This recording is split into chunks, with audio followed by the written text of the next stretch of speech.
Adam saß auf seinem Bett, seine Augen waren rot und müde vom langen Wachbleiben. Er sah erschöpft aus, doch er drückte nervös weiter auf die Tasten.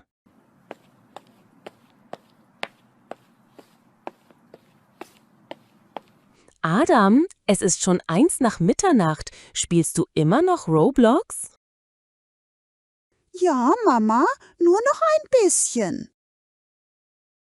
Adam, deine Augen sehen total müde aus. Dein Gesicht ist blass. Ich kann jetzt nicht aufhören. Ich muss es zu Ende bringen. Mein Schatz, dein Körper braucht Ruhe und dein Kopf auch.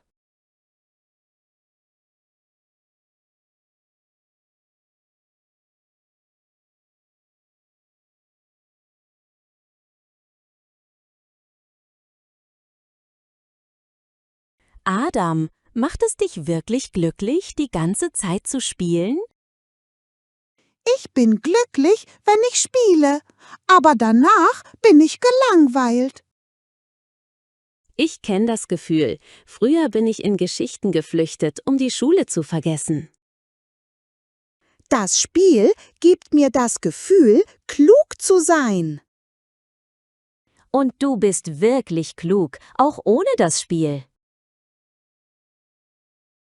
An diesem Tag sah Adam müde und gereizt aus. Er weigerte sich, zum Schwimmen zu gehen und wollte nicht mit der Familie zu Mittag essen. Selbst seine geliebte Großmutter wollte er nicht besuchen.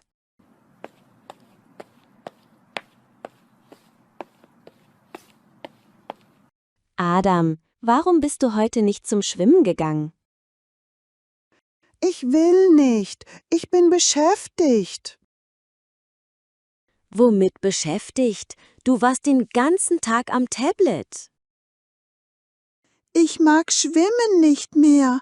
Das Spiel ist besser. Und du wolltest auch nicht mit uns essen. Weder mit mir, noch mit Papa, noch mit Karma. Ich hab gespielt, hab's vergessen. Und deine Oma, die dich so sehr liebt, du willst sie auch nicht sehen? Nein, ich will zu Hause bleiben. Um zu spielen?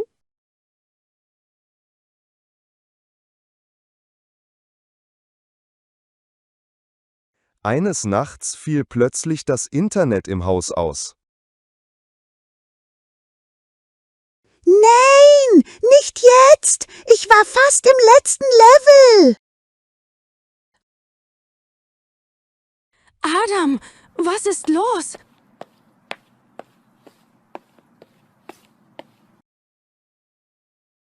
Alles ist kaputt. Das Spiel ist ruiniert. Ich hasse dieses Haus. Was ist das für ein Verhalten? Das bist nicht du, Adam. Lasst mich in Ruhe. Karma spielte mit ihren Puppen im Wohnzimmer, als Adam wütend hereinkam und sein Ladegerät suchte. Hast du mein Ladegerät genommen? Nein, ich war's nicht. Doch, du warst's. Du versteckst immer meine Sachen. Ich hab nichts gemacht.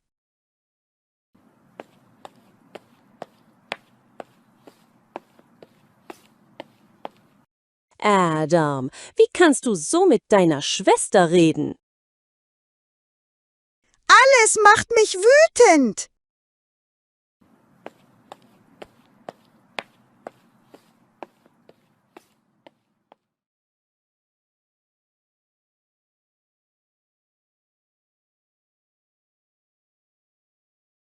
Es war Schlafenszeit und Angie bat Adam zu duschen. Adam, geh bitte Dusche. Nicht jetzt. Ich spiele.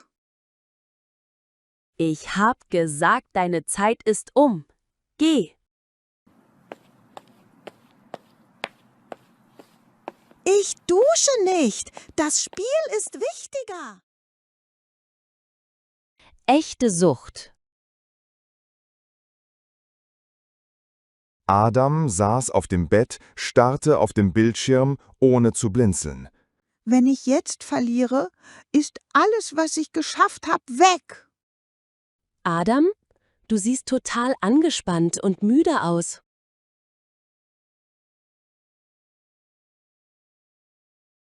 Adam chattete im Spiel mit jemandem, den er nicht kannte. Wo wohnst du? Ich will dir ein echtes Geschenk schicken. Und gib mir auch deine Telefonnummer. Was machen Mama und Papa beruflich? Ich wohne im... Adam, sagst du einem Fremden unsere Adresse? Nein, war nur Spaß. Das ist mein Freund. Adam, das ist extrem gefährlich. Er könnte dir etwas antun. Ich habe ihm nichts gesagt. Ehrlich. Eines Abends hörte man lautes Weinen aus Adams Zimmer.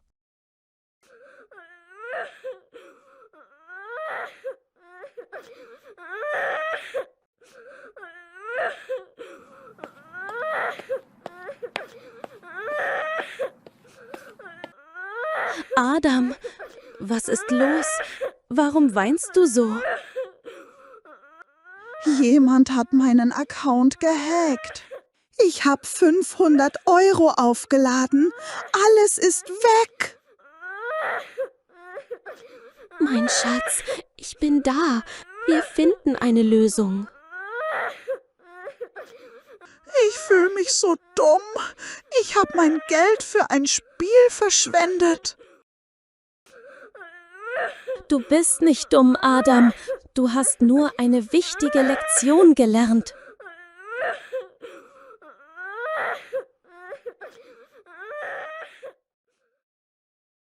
Am nächsten Morgen betrat Angie Adams Zimmer.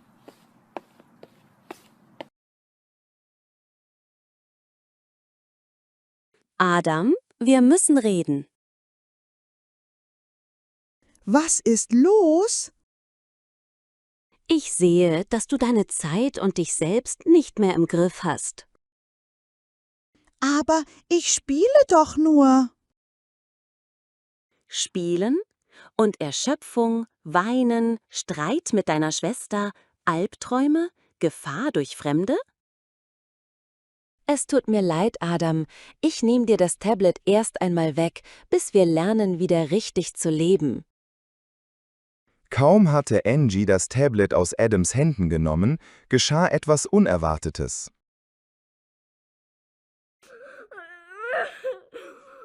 Gib's mir zurück. Das gehört mir. Du hast mich.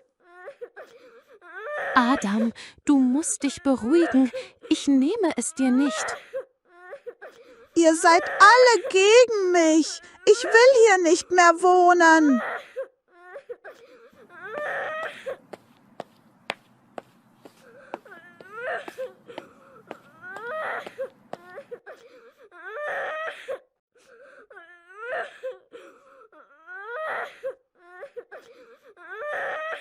Beruhige dich, Adam.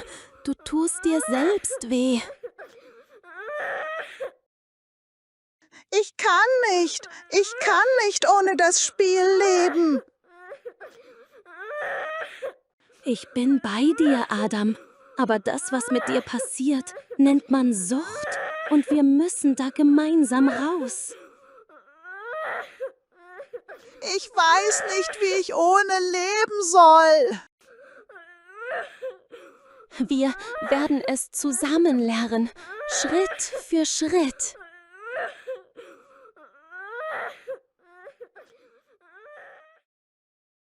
Ein ganzer Tag war vergangen, seit Adam das Tablet verloren hatte.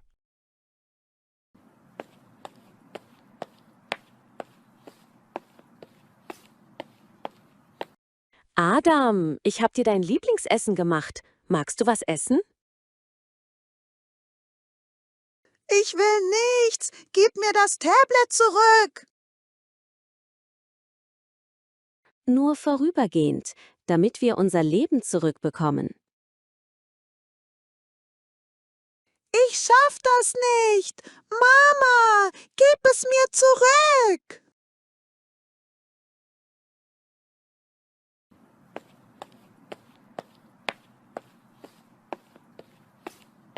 Bitte, Mama, nur diesmal. Ich schwöre, ich spiele nicht lang.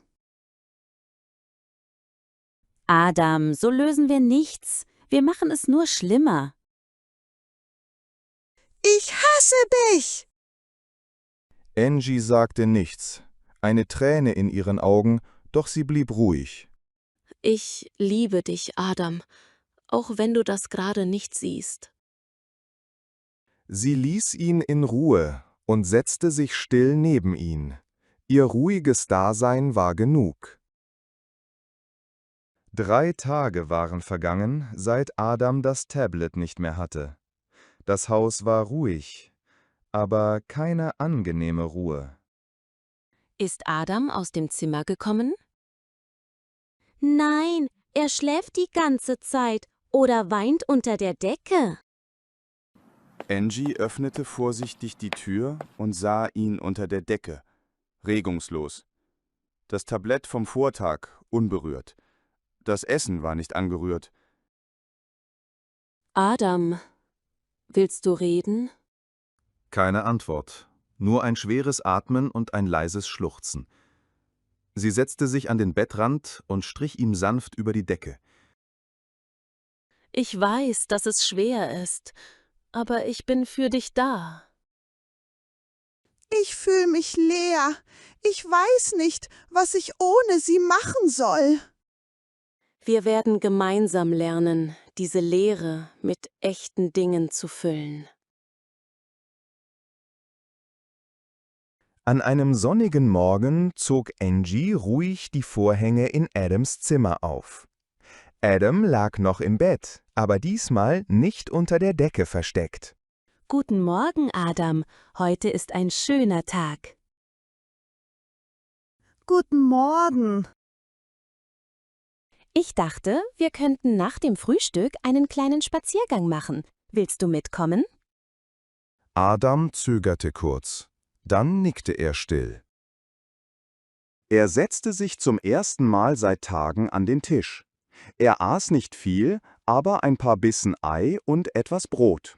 Adam ist zurück, Mama. Nicht ganz, aber ich versuch's. Im Garten spielte er kurz Ball mit Karma, dann setzte er sich und beobachtete die Vögel.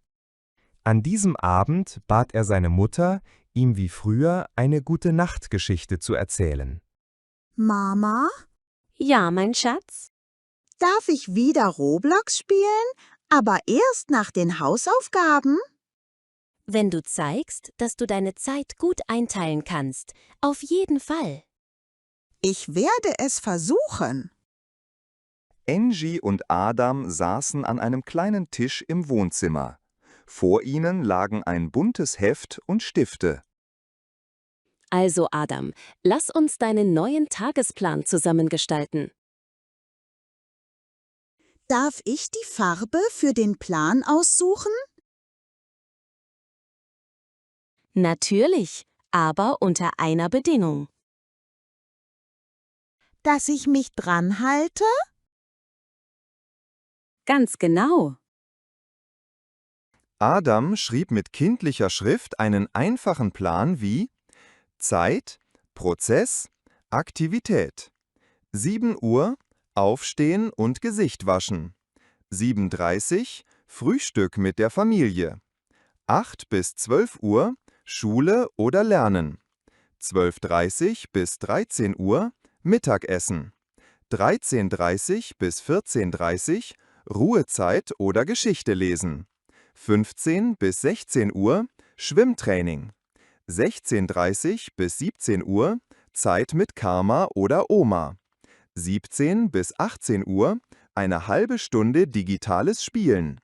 18:30 bis 19 Uhr, leichte Hausaufgaben wiederholen. 20 Uhr, früh ins Bett. Siehst du, so kannst du spielen, leben und trotzdem erfolgreich sein. Ich habe das Gefühl, der Tag ist länger, wenn man ihn organisiert. Weißt du, was das Wichtigste ist, das wir gelernt haben? Dass das Spiel nicht das ganze Leben ist und dass echte Dinge schöner sind. Ich bin stolz auf dich, Adam. Und ich bin auch stolz auf mich. Kinder können süchtig nach digitalen Spielen werden, ohne es zu merken. Entzugserscheinungen sind real: Weinen, Wut, Rückzug, Appetitverlust. Eltern sollten mit Geduld, Liebe und Konsequenz reagieren, nicht mit Wut. Kinder brauchen Hilfe bei der Zeitstruktur, nicht nur Verbote. Balance ist der Schlüssel. Spielen darf sein, aber zur richtigen Zeit.